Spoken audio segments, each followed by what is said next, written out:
కోనసీమ జిల్లా అంతర్వేది లక్ష్మీ నరసింహస్వామి ఆలయంలో పుదుచ్చేరి ప్రభుత్వ ప్రధాన కార్యదర్శి శరత్ చౌహాన్ కుటుంబ సభ్యులు ప్రత్యేక పూజా కార్యక్రమాలు నిర్వహించారు. కోనసీమ జిల్లా అంతర్వేది లక్ష్మీ నరసింహస్వామి ఆలయంలో పుదుచ్చేరి ప్రభుత్వ ప్రధాన కార్యదర్శి శరత్ చౌహాన్ కుటుంబ సభ్యులు ప్రత్యేక పూజా కార్యక్రమాలు నిర్వహించారు.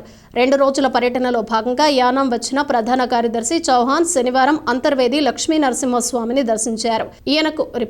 ఆయనకు ఆలయ ప్రతినిధులు అర్చకులు పూర్ణ కుంభంతో స్వాగతం పలికారు.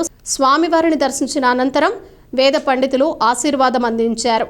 ఈయన వెంట యానాం పరిపూర్ణ అధికారి మునిస్వామి ఇతర అధికారులు పాల్గొన్నారు.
श्रीभूसमेन श्रीलक्ष्मेण सुम्भत्वामि देवता प्रसादेन इदमानित्य गृहे धनकनकवस्तुवाहन समृद्ध्या आचन्द्रार्कं वंशाभिवृद्धिरिति भवन्तः श्रीमन्तो महं दोन गृह्णन्तु समस्त सन्मङ्गलानि भवन्तु सत्याः सन्तु यजमानस्य कामाः।